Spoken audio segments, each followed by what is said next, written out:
지피지기 하면 백전백승. 오늘은 멕시코를 전력 분석을 해보도록 하겠습니다. 지난번 체코 경기를 앞두고 체코팀은 이렇다 저렇다, 그리고 전술은 이런 문제가 있고 또 이런 약점과 또 이런 강점이 있다, 나름 분석을 했었죠. 오늘 한국팀에서는 중요한 멕시코와 2차전을 앞두고 멕시코 팀을 현미경으로 들여다보면서 신PD 완과 함께 분석하도록 하겠습니다.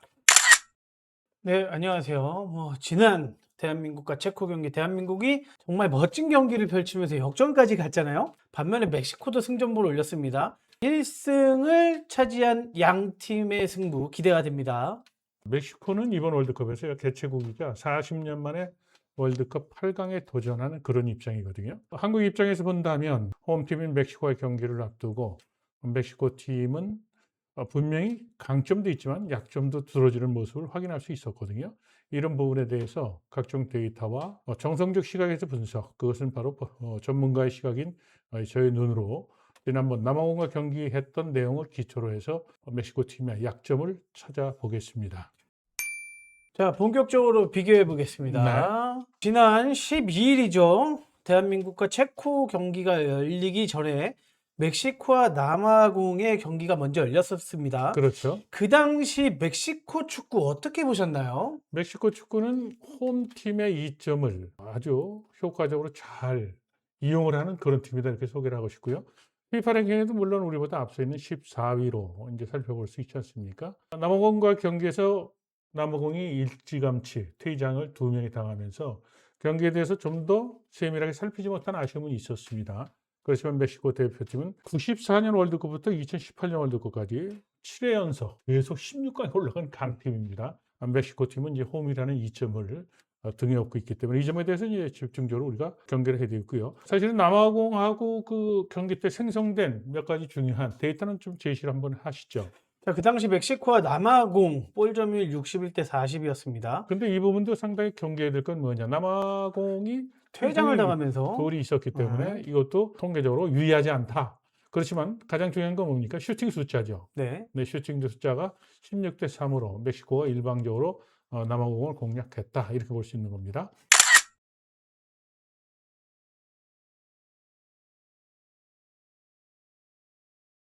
대한민국은 사실은 기대했던 것보다는 결과가 좋았죠. 네.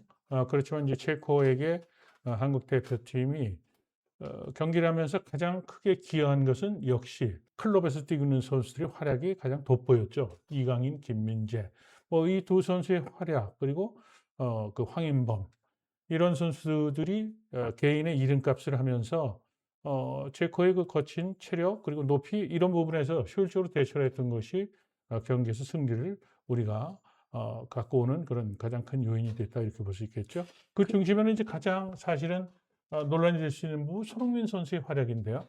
한국 대표팀은 손흥민을 최전방의 완톱으로 기용하지 않았었습니까? 네.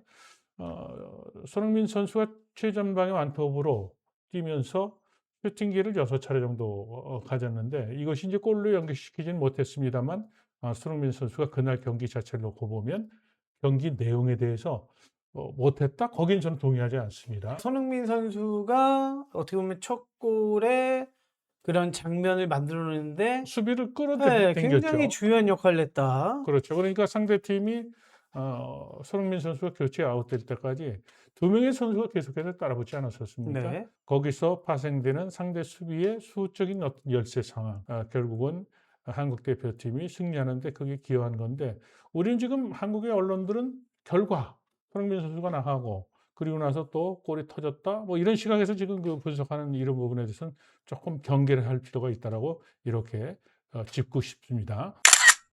자, 양 팀 이제 만납니다. 네. 대한민국과 멕시코 월드컵 본선까지 오는데 멕시코와 대한민국은 어땠는가? 네. 기록을 한번 분석해 보면서 대한민국과 멕시코전 경기를 한번 예측해 보겠습니다. 자, 참조 현상이죠. 결국 양 국가의 월드컵 오는 길은 한이한 달랐죠? 경로다. 네. 이것을 참고로 삼으세요. 무슨 얘기냐면 우리는 아시아 지역 월드컵 예선을 치렀는데 예선 과정에서 정말 꿀조에 포함이 돼 있었죠.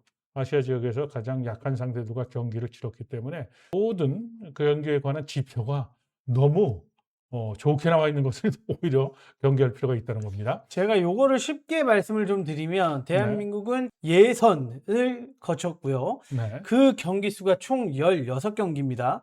반면에 멕시코는 2025 북중미 네이션스 리그 그리고 2025 북중미 골드컵 그리고 2025년 친선 경기까지 해서 2025년 총 16경기의 기록을 분석한 거기 때문에 말씀 주셨던 것처럼 멕시코와 대한민국의 기록의 길이 다르다. 이렇게 말씀을 좀 드리고 시작하고 싶어요. 자, 절대적인 거기서 체크 포인트가 있어요. 아기레 감독이 2025년 북중미 그 네이션스컵에서 우승했고 북중미 골드컵에서도 우승을 했거든요. 네. 월드컵 본선에 이제 개최국으로 자동 진출권을 갖지 않았었습니까? 네. 그런데 지금 얘기했던 이 두 대에서 우승을 하면서 당금질한 것은 아시아 지역 우리가 예선전 하는 전체적인 그 우리 조편성됐던 국가들의 수준과 비교한다면 멕시코가 더 당금질을 했다. 뭐 이렇게도 볼 수 있겠죠. 자, 대한민국, 중국, 이라크, 요르단, 쿠웨이트, 오만, 팔레스타인, 싱가포르, 태국 이렇게 예선과 친선 경기를 펼쳤었고요. 자, 여기서 이제 이라크도 최근에 최약체였었죠. 그죠? 쿠웨이트도 뭐 과거에 4강에 있었던 그런 국가입니다만 최근 들어서는 뭐 가장 최약체로 전락한 그런 팀 아니었습니까? 싱가포르, 태국, 팔레스타인. 그러니까 각종 지표가 아주 좋게 나올 수밖에 없었을 겁니다. 자, 반면에 멕시코는 당금질을 했습니다. 네. 캐나다, 콜롬비아, 코스타리카, 도미니카 공화국, 에콰도르, 온두라스, 일본, 대한민국, 사우디아라비아, 파나마, 스위스, 수리남, 튀르키예, 미국 이렇게 상대를 냈거든요. 그렇죠.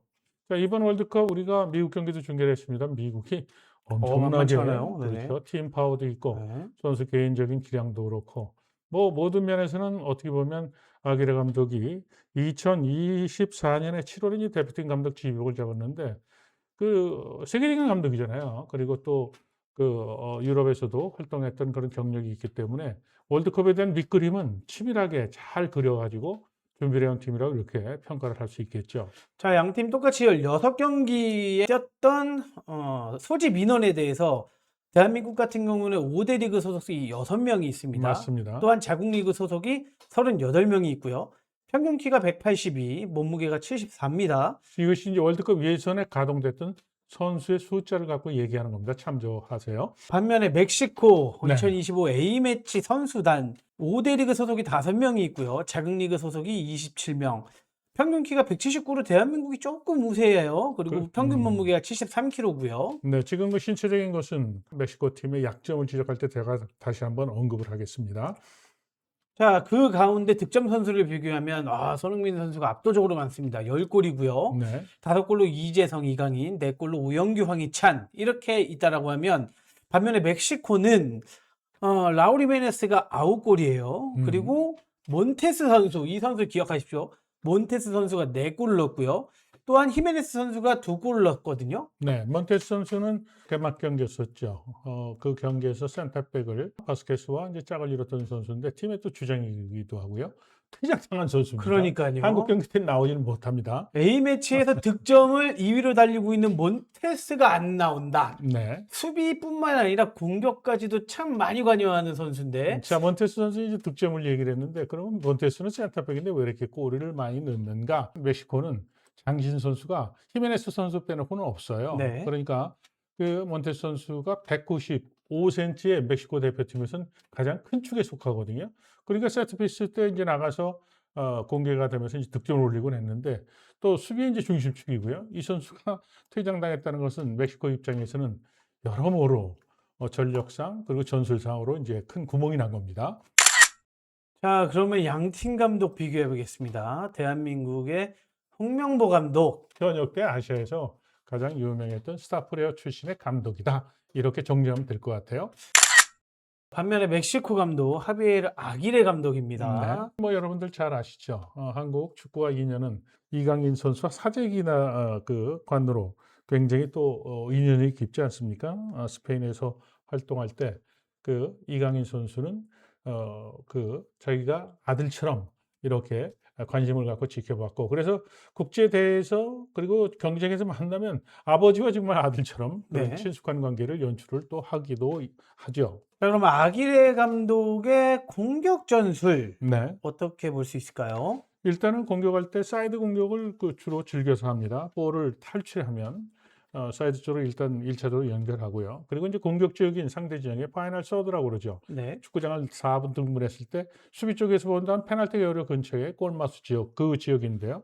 파이널 서드에서 짧은 패스를 이용해서 히메네스와 그리고 키메네스 선수를 중심으로 한 개인적 능력에 의존하는 그런 축구를 구사하고 있다 이렇게 볼 수 있습니다. 지난번 사실은 남아공 경기 때 가장 잘하는 선수는 물론 히메네스 선수도 골을 터뜨렸지만 먼저 선취골을 터뜨렸던 백남바 16번 키메네스 선수가 가장 돋보이는 활약을 했다라고 이렇게 정리할 수 있거든요. 실제적으로 이 경기가 끝난 이후에 각종 지표를 갖고 선수 평가했을 때 멕시코에서 9.6으로 9.5를 받았군요. 최고의 평가를 받았던 키메네스 선수가 지금 멕시코 팀에서는 가장 돋보이는 그런 활약을 했거든요. 자, 퀴니네스 선수는 180에 그래도 비교적 멕시코 선수 중에 큰 키에 속하고요. 29살입니다. 콜롬비아 국적이었는데 귀화를 했어요. 네. 그리고 2017년 당시만 하더라도 콜롬비아 언더 20, 그러니까 20세 미만의 대표팀으로 뛰었던 선수인데 2023년에 멕시코 대표팀의 국가대표로 발탁이 됐거든요. 기술도 좋고 그리고 슈팅에 대한 능력이 상당히 좋은데 남아공과 경기에서 가장 많은 슈팅을 때렸고 그리고 왼쪽 날개로 뜁니다만 중앙 그리고 오른쪽까지 폭넓게 움직이는 활동 영역에 대해서는 한국 대표팀이 가장 경기에 대한 선수로 저는 지목을 합니다. 자, 그럼 아기레 감독의 수비 전술에 네. 대해서 어떻게 평가를 할까요? 아기레 감독은 이번 대회 가장 고연령대의 감독으로 이렇게 평가를 받고 있죠. 노련합니다. 수비는 밸런스에 대한 것을 굉장히 강조를 하고요. 그리고 또 한 가지는 하프라인 앞쪽에부터 프레스를 가동을 하는 것을 병행을 해요. 그 중심에는 앞서도 얘기했지만 미드필드에 알바레스라는 선수가 있거든요. 알바레스라는 선수를 정점으로 해서 퇴장당했던 몬테스, 바스케스 이 두 선수의 장신을 바탕으로 해서 오른쪽에는 레스, 왼쪽에는 가이로드 선수를 가동을 하는데 수비에 지금 한 선수가 빠졌다는 것을 어떻게 멕시코 벤치에서는 커버를 할지 2차전 멕시코 경기 때 가장 눈여겨볼 대목이기도 합니다. 양팀 전술에서 가장 중요한 포메이션을 좀 비교해 보겠습니다. 가장 최근에 했던 경기의 포메이션이 관심이 제일 크죠. 멕시코 팀 남아공과 했을 때 4-1-4-1을 썼어요. 굉장히 공격적인 전형을 짰던 것이죠. 왜냐? 홈 경기에서 열리는 개막전이었고 그러니까 공격을 강화하는 그런 포메이션을 가동했다고 볼 수 있는데 어찌됐든 멕시코는 한국과 경기에서 남아공과는 좀 다른 그런 전술을 갖고 나올 것을 봐요. 아기레 감독은 한국 축구에서 비교적 잘 아는 그런 지도자거든요. 그렇다면 이제 한국이 체코와 경기에서 상당히 높이 있는 세트피스가 강한 것을 볼 수 있었고 오영규 선수 활동에 대한 것도 잘 파악을 하고 있을 겁니다. 그리고 손흥민 선수에 대한 것도 손바닥 들여다보듯이 또 이렇게 분석이 되어 있는 것을 보기 때문에 멕시코 대표팀의 전형은 지난번에 4-1-4-1을 썼지만 한국과 경기 때는 좀 바꿔서 나오지 않을까 저는 이렇게 예상을 해요. 지금 이전 경기 포메이션을 비교한다라고 하면 가장 최근에 열렸던 세리비아와의 평가전 네. 이 당시에도 4-1-4-1 포메이션을 사용을 했었고요. 네. 호주와의 경기에서는 4-2-3-1 포메이션. 자, 호주는 체력이 강하고 높이가 있지 않습니까? 그러니까 그때는 수비에 대한 비중을 높이는 그런 4-2-3-1을 이제 선택했다 이렇게 볼 수 있는 대목이죠. 가나와의 평가전에 4-3-3 포메이션. 자, 4-3-3을 썼다는 것은 측면적 윙어를 활용하는 것이죠. 그래서 제가 볼 때는 멕시코 대표팀이 히메네스 선수를 정점으로 놓긴 하지만 한국 대표팀의 취약점은 전 세계에 다 알려져 있습니다. 네. 쓰리백을 쓰면서 좌우측 공간이 이게 허점이 많다. 그러니까 멕시코 팀은 앞서 얘기했지만 퀴니에네스라든가 또 오른쪽에 알바라도 이런 선수들이 측면 쪽으로 벌려서 하는 포메이션상으로 극단적으로 3명의 포워드를 전방에 처음부터 놓지는 않더라도 공격의 방향성은 좌우측 측면 쪽에 초점을 맞출 것이다 이렇게 예상을 합니다. 사실은 이전 남아공 경기에서도 퀴뉴네스가 진짜 재미를 봤었거든요. 이거 아주 굉장히 돌파력도 좋고요. 사실은 남미 쪽에서도 콜롬비아가 그동안 해왔던 그 축구의 스타일, 이제 북중미와 그다음에 남미 쪽이 평가전이나 국제대회들이 네이션스컵이나 이런 데서 많이 이제 만나지 않습니까? 콜롬비아 축구 선수들 중에서 세계적인 선수들이 상당히 많잖아요. 그리고 또 기술 능력이 좋은 선수가 많은데 사실은 퀴니에스 선수에 대해서 그냥 멕시코 국적의 선수라고 생각하면 '야 멕시코에서 기술 있는 선수가 음. 탄생했네.' 뭐 이렇게 볼 수 있었습니다만 제가 추적을 해 봤더니 콜롬비아에서 귀화한 선수라는 거예요. 그래서 이 선수가 갖고 있는 어떤 스피드라든가 그리고 슈팅도 그날 팔레트 같은 걸 몇 개를 쏟아부었잖아요. 좋았어요. 그래서 퀴니에스 선수가 오히려 히메네스보다 저는 가장 경계될 인제 선수로 이렇게 지목을 합니다. 자, 반면에 대한민국의 포메이션 여러분들 잘 알다시피 베이직 포메이션이 3-4-2-1이고요. 옵션으로 4-2-3-1을 두고 갑니다. 네. 자, 그러면 대한민국과 멕시코전에 멕시코와 대한민국은 과연 어떤 전술로 나설지 네. 한번 예측을 해 볼까요? 자, 대한민국 입장에서 본다면 멕시코 팀에게 가장 부담스러운 것은 90분간 쉴 사이 없이 뛰는 강한 체력이었었어요. 그것을 제가 강조를 하는 것은 한국은 사실 첫 경기를 통해서 후반전 중반 돼 가지고 근육에 그죠? 피로감을 호소해서 황인범 선수도 그랬고 교체돼서 나간 선수들이 2 명, 3 명이 있었지 않습니까? 네. 그렇지만 멕시코는 고지대에서 뛰는 것이 뭐 태어난 것이 그것이니까요. 선수들이 90분간 쉴 사이 없이 뛰는 그런 강인한 체력을 기본적으로 갖고 있고 그래도 두 번째는 그 심판에 대한 어드밴티지가 분명히 존재하는 것을 지난번에 남아공 경기 때 우리가 중계 방송을 통해서 확인하지 않았습니까? 그래서 한국 대표팀은 멕시코의 강한 체력 그리고 후반전 이후에 중반 이후에 한국 대표팀은 체력적인 부분에서 1 차전에서는 교체에 성공이 있었죠. 그렇지만 멕시코는 분명한 것은 체코보다는 두 수 정도 상위에 있는 팀으로 저는 분석을 하고 있기 때문에 한국 대표팀은 수비에 대한 비중과 그리고 상대팀의 개성 있는 선수들을 묶는데 홍명보 감독이 어떤 선택을 할지도 상당히 이 경기에 크게 영향을 끼치고 저는 분석을 해요. 자, 대한민국과 체코전에서 초우팔 선수의 롱스로인이 가장 위협적이다라는 음. 얘기를 했었잖아요. 그렇다면 멕시코전에서는 전술적으로 가장 무서운 선수를 하나 꼽자고 하면요. 앞서도 얘기를 하지 않았습니까? 케니네스 그리고 히메네스 두 선수죠. 하나만 꼽는다면 저는 케니네스가 히메네스보다 더 위협적이다. 드리블 능력 그리고 왼쪽 측면에서 그 인버티드 플레이라고 그러죠. 안쪽으로 가지고 들어오면서 슈팅하는 것. 그리고 사실 히메네스 선수는 한국의 김민재 선수가 충분히 저는 마킹을 할 것으로 저는 평가를 하거든요. 히메네스 선수는 일단은 그 푸드웍이 그렇게 뛰어난 선수는 아닙니다. 맞아요. 그 대신 위치 선정과 또 체중이 좀 많이 나가는 선수 아닙니까? 그러니까 위치를 잡으면 밀리지 않으면서 헤딩 경합을 하는 건 좋은데 그날 경기에서도 히메네스가 골은 터뜨리긴 했지만 전체적인 움직임에 대한 것은 좀 둔한 이제 그런 움직임이었기 때문에 이제 그 부분에서는 전술적으로 보면 멕시코 대표팀에 대한 그 두 선수에 대한 경계령을 내리면서요. 그리고 멕시코 팀의 가장 큰 약점을 이제 지적을 하겠습니다. 자, 센터백들이 지금 키가 그렇게 크진 않습니다. 자, 모테스 선수는 퇴장당했으니까 논외로 하고요. 그 바스케스 선수가 제노아에서 뛰고 있는 선수인데 키가 184cm밖에 안 됩니다.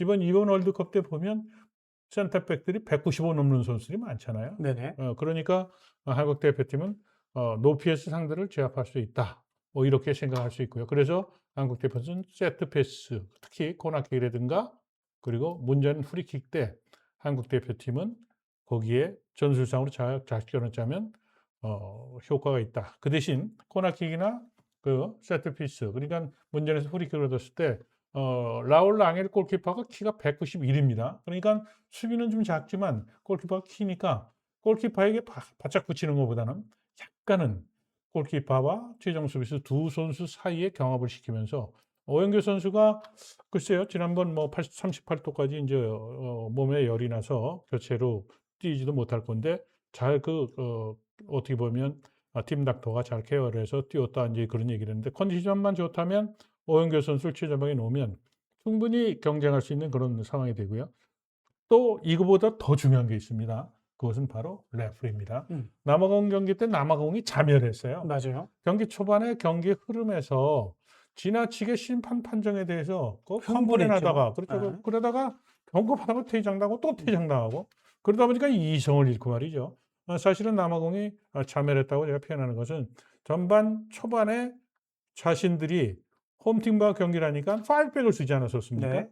그러다가 이제 전반전에 한 골을 내주고 나서 그때 공격적으로 바꾸다가 선수들이 흥분하고 심판에 대해서 불리하게 봐준다라고 이제 스스로가 이제 판단해서 거기서 결국은 심판에게 경고 누적과 퇴장이라는 이 악재를 받으면서 그러면서 이제 남아공이 무너졌던 거거든요. 그래서 한국 대표팀은 멕시코와 경기 때 틀림없이 멕시코 홈팀에 대한 어드밴티지, 특히 심판에 대한 판정에 대해서 셔터마우스 그리고 손 쓰거나 인상 쓰거나 그럴 필요 없이 경기에 집중하는 것이 또 이날 경기에 가장 중요한 한국 대표팀이 그 숙지해야 될 사항이다. 이렇게 강조를 하겠습니다. 자, 그럼 반면에 대한민국 같은 경우에는 네. 그 당시 체코전에 포메이션 관련해서 경기 시작부터 조금 말이 많았잖아요. 그렇죠. 손흥민 선수를 원톱으로 놓냐. 음. 예를 들어서 오영규 선수가 정말 체코전에서만큼의 컨디션으로 멕시코전에 나선다라고 하면 오영규를 원톱, 손흥민을 측면 공격수로 맞습니다. 네. 포메이션을 변경하는 건 어떻느냐라는 또 의견들도 많았거든요. 저는 전적 동의합니다. 지금 멕시코 대표팀의 가장 큰 약점은 좌우측 풀백이에요. 근데 이제 지난번에 그 4백을 썼고 또 그렇지 않으면 자신들이 3백도 쓰는 것이 지금 멕시코의 그 기본적인 포메이션인데 아기레 감독이 아마 오영규는 나올 거라고 계산을 하고 있을 겁니다. 그렇다면 손흥민 선수가 어디로 갈 거냐? 그럼 오영규와 손흥민을 투톱으로 놓을 거냐? 그렇지만 측면 쪽에 놓을 거냐에 따라서 멕시코는 수비에서 혼란에 주어질 수 있거든요. 남아공과 경기에서 멕시코 대표팀의 좌우측 풀백은 그 윙백 역할을 할 때도 공격에 대한 날카로움이나 파괴감이 좀 떨어지고요. 수비에서도 조금은 그런 부분에 약점이 드러나고 있거든요. 그래서 손흥민 선수는 오영규 선수와 만약 같이 스타팅 멤버로 출전을 시킨다면 손흥민 선수는 왼쪽 윙의 자리에 놓고 손흥민 선수가 컨디션이 나쁘진 않았어요. 지난번 첫 경기 때. 그러니까 손흥민 선수가 좌측 오고 가면서 돌파를 해서 찬스 메이킹을 만들면 저는 충분히 멕시코 대표팀은 그 공략할 수 있다. 저는 그렇게 봅니다. 자, 멕시코 대표팀에 대한 그 전적을 제가 말씀드리지 않았습니까? 월드컵 94년 월드컵부터 2018년 월드컵까지 말이죠. 7회 연속 16강에 오른 팀입니다. 우리는 16강에 올랐던 거는 원정 뭐 해서 두 차례밖에 없었잖아요. 그러니까 객관적인 전력에서는 멕시코 대표팀을 이렇게 만만히 볼 수가 없는데 그것은 멕시코에서 한 것이 아니라 지금 7회 연속 그렇게 지금 16강에 들었다는 것은 다 멕시코도 원정 가서 했던 월드컵에서 이랬던 거거든요. 그러니까 멕시코 대표팀과 경기를 할 때 한국 대표팀은 더군다나 지금 고지대에서 하는 홈팀이란 말이에요. 이제 그런 부분에 대해서 홍명보 감독이 선수들이 체력이 고갈됐을 때 교체 전술에 대한 것도 적절하게 잘 활용하는 것도 이날 경기에 후반전 경기 흐름에 가장 큰 경기에 어떤 영향을 끼칠 수 있다 이렇게 봅니다. 아기레 감독은 제가 앞서도 강조를 했지만 그 경험이 풍부한 감독입니다. 그리고 전력 분석에 대해서도 탁월한 그런 안목을 갖고 있기 때문에 이날 경기에서 아기레 감독이 팔색조와 같은 그런 선수 기용 그리고 또 사실은 멕시코 입장에서 가장 경계해야 될 선수가 누굴까요? 아무래도 이강인 선수 신경 쓸 겁니다. 맞아요. 그다음에 두 번째는 손흥민 선수도 신경을 쓰겠죠. 그리고 오영규 선수가 한국 대표팀에서 그 상대 팀들은 가장 경계해야 될 선수의 세 사람 중에 하나 들어가는 거거든요. 물론 김민재는 있지만 김민재 선수는 수비 쪽에 있기 때문에 네. 그래서 그런 부분에 대해서는 아마도 아기레 감독 특유의 그런 그 대처 그 방안을 갖고 경기에 나서지 않을까 이런 생각합니다. 이 경기도 첫 골이 중요합니다. 그리고 양 팀은 승점 3점을 벌은 상태이기 때문에 그래도 조금은 마음을 놓고 32강에 갈 수 있는 교두부는 두 팀이 만들어 놓은 거거든요. 근데 두 팀 모두 홍명보 감독도 그렇고 아기레 감독도 셈법에서 같은 점이 있어요. 그것은 뭐냐? 자, 32강에 가게 되면 누적될 수 있는 경고, 네. 퇴장, 부상 이 세 가지죠. 그러니까 아기레 감독이나 홍명보 감독은 이제 승점 3점을 첫 경기에서 벌어놨다는 것은 그것을 자칫 적용을 하면 팀의 집중력이 떨어질 수가 있기 때문에 지금 제가 하는 이 대목은 경기 당일날 경기가 시작돼서 선수들이 심리적 영향이 어떤 흐름으로 가고 있는지를 심층 분석해서 신문선의 꼬리에요 시청자들과 만나도록 하죠. 저는 개인적으로 좀 긍정적으로 보는 게 멕시코와 남아공 경기에서 당연히 골을 넣은 선수들이 평점이 높겠죠? 네. 하지만 수비수들의 평점이 굉장히 낮았었어요. 맞아, 수비 문제는 있어요. 네, 네. 반면에 대한민국과 체코의 경기에서 가장 눈에 띄었던 선수들이 황인범, 이강인, 그리고 오형규, 물론 네. 손흥민 선수도 마찬가지고요. 이 선수들이 평점이 낮았던, 활약이 좀 적었던 멕시코의 수비수들과 만난다라고 하면 네. 공격적인 파괴력은 대한민국이 좀 더 우세하지 않을까라는 또 긍정적인 생각을 해볼 수밖에 없거든요. 저는 동의해요. 왜냐하면 사실 이강인 선수도 챔피언스 리그에 파리 생제르맹에서 중요한 경기 때는 계속 벤치에 모여 있었잖아요. 네네. 그렇지만 월드컵에 와서 사실 체코와 경기할 때 그 체격적으로 큰 선수들을 정말 깜짝 놀라게 할 정도로 볼 드리블링이나 볼을 접어넣는 거 각도가 다른 선수와 다르지 않습니까? 그래서 이강인 선수의 활약 모든 패스가 다 100% 성공했다는 거 아니에요? 그리고 이제 지금 앞서 얘기했지만 한국 대표팀에 빅 리그에서 뛰고 있는 선수들이 있잖아요. 그렇다면 멕시코 팀과 경기를 하면서 그런 부분에 대해 부담을 갖지는 않을 거라는 것이죠. 그래서 한국 대표팀이 이제 기대하는 것은 저 경기에 더 조금 부진했던 이재성 선수를 포함해서 손흥민이라든가 그리고 또 황인범. 상대 팀은 지금 한국 대표팀이 가장 타겟으로 할 선수는 황인범일 겁니다. 네네. 황인범 선수를 어떻게 묶느냐? 바로 황인범 선수가 긴 레일에 지금 있는 열차 거기에 가장 중요한 건 맨 앞에 있는 그죠? 그 터빈을 돌리는 그 열차가 제일 중요한 거 아닙니까? 그렇다면 한국 대표팀에서는 황인범 선수에 대한 경계가 가장 클 거고요. 그다음에 두 번째는 찬스 메이킹에 또 뛰어난 이강인 선수도 역시 경기를 할 수밖에 없죠. 그리고 지난 첫 경기에서 비록 교체 멤버로 후반전에 교체됐던 손흥민 선수에 대한 것은 전 세계가 아는 한국 대표팀의 핵심적이고 예선전에 10골을 터뜨린 또 가장 높은 득점력을 갖고 있는 선수 아닙니까? 그러니까 이렇게 경기를 할 텐데 그러다 보면 이제 오영규 선수에게 허점이 또 드러나지 않을까 이렇게도 기대를 해요. 저는 대한민국과 체코 경기에서 가장 인상 깊었던 거는 좀 선수들의 톤이 예선전 때보다 갑자기 막 살아났다. 음, 물론 이강인 선수 챔피언스리그에서 뛰지 못했죠. 네, 그리고 김민재 선수도 후보로 계속 리그에서 출전을 하고 있었고, 반면에 황인범 선수도 부상 때문에 많이 못 뛰었었어요. 네, 오히려 이 선수들이 정말 막 이 월드컵에 절실한 마음이 뛰고 있는데 그게 느껴지더라고요. 음, 그래서 오히려 2차전으로 멕시코전 맞았다? 그러면 뭔가 자신의 진가를 발휘하기 위해서 소속팀에서 못 뛰었던 그 하늘 남아서 뛴 듯한 느낌? 그런 것들이 느껴지니까 오히려 멕시코전에서 훨씬 더 그게 이제부터는 2차전, 3차전, 그리고 16강전 이게 더 살아날 것 같다. 라는 또 기대가 들더라고요. 재밌는 지적이고 한국 대표팀 선수들의 심정을 잘 지금 헤아렸다고 저는 봐요. 자, 이강인 선수 스페인으로 갈 것이다. 뭐 이렇게 지금 계속해서 기사가 터지고 있지 않습니까? 그리고 이강인 선수가 퍼펙트하게 이제 패스 성공률을 보이고 또 좋은 플레이를 하니까 어떻게 됐습니까? 몸값이 오른다는 거 아니에요? 네네. 그러니까 이강인 선수 입장에서는 당연히 프로 선수로서 그동안 자신이 PSG에서 게임 중요한 경기 때 뛰지 않아가지고 삐진 게 문제가 아니라 자기가 이적을 했을 때는 유리한 상황에서 협상 테이블에 나설 수 있다는 네네. 그러니까 경기에 더 집중할 수밖에 없죠. 또 황희찬 선수는 어떻습니까? 올버햄튼 지금 2부 리그로 떨어졌잖아요. 그리고 또 부상으로 많이 뛰지 못했던 황희찬 선수 입장에서도 그렇다면 프리미어리그에서 남을 거냐, 그렇다면 이적할 거냐, 뭐 이런 여러 가지 변인들이 있잖아요. 그런데 지금 잔치상이 차려진 게 월드컵이란 말이에요. 그러니까 황희찬 선수도 그날 보여줬잖아요. 굉장히 지금 경기장에 들어와서 어느 때보다도 그 열심히 뛰고 또 파괴력 있는 이제 공격을 하는 걸 보지 않았었습니까? 그런 것이 지금 월드컵을 통해서 한국 대표팀의 경기력이 향상되는 그죠? 그런 어떻게 보면 하나의 요인으로 작용되고 있다. 저는 이렇게 봐요. 자, 그리고 이 얘기를 안 할 수가 없습니다. 멕시코와 대한민국 모두 다 1차전에서 1승을 차지했잖아요. 네. 자, 경우의 수를 한번 생각해 볼게요. 만약에 대한민국이 조 1위를 한다, 또는 멕시코가 조 1위를 한다, 과달라라예요. 맞아요. 그리고 LAFC LA로 가죠. 홈구장이란 말이에요. 네.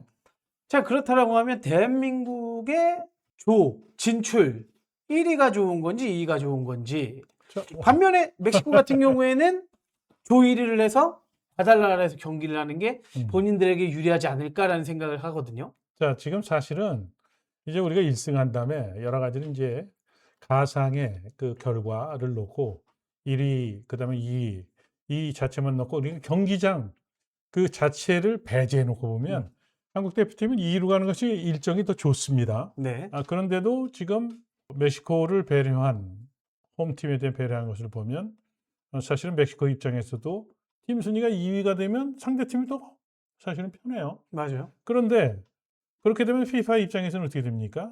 흥행에도 이제 찬물이 내려질 수 있고 멕시코 입장에서는 대표팀 아기레 감독 입장에서도 가장 큰 자신들의 그 경기력에 영향을 끼치는 것은 고산지대에서 뛰는 그런 유리한 점 아니에요? 맞아요. 그러니까 멕시코 입장에서는 일단은 1등을 하는 것이 유리하다고 생각을 하겠죠.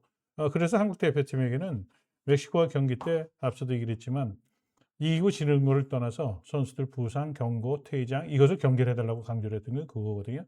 사실은 한국 대표팀 첫 경기에서 승점 3점을 벌면서 어떻게 보면 여러 가지 카드로 유리한 카드를 쥐고 있는 겁니다. 남아공 경기 때 지금 멕시코 경기 때 퇴장당한 두 선수 못 들어올 거 아니에요. 그리고 체코와 남아공 경기 이거는 지금 1패를 안고 있는데 정말 죽기살구를 뛸 거예요. 그래서 체력 소모나 또 부상 선수 속출할 수 있고 또 경고나 퇴장이 누적될 수가 있기 때문에 지금 1승을 거두면서 한국 대표팀은 사실은 멕시코가 홈에서 하는 것에 대해서 상대팀은 강해질 수 있어도요. 네. 멕시코는 그걸 포기하지 않을 걸로 보거든요. 그렇다면 한국 대표팀 멕시코와 경기에서 뭐 지금 16강 가서 2위가 된 미국으로 LA로 간다. 그렇지 않으면 1등이 되면 멕시코에서 또 고산지대를 게임을 한다. 뭐 이런 거 계산하지 말고 이 경기를 통해서 앞서도 얘기했지만 선수 개개인의 이익에 대한 이런 부분도 지금 계산을 하고 선수들은 아마 뛰게 될 겁니다. 프로 선수들이니까 이 경기에 집중을 해서 이기는데 초점을 맞춰서 경기를 하면 어떨까? 뭐 이런 생각을 합니다. 저는 개인적으로 지금까지는 좀 긍정적으로 기대를 하면서 이제 말씀을 드렸는데 네. 대한민국과 멕시코전에서 가장 걱정되는 부분이 하나 있어요.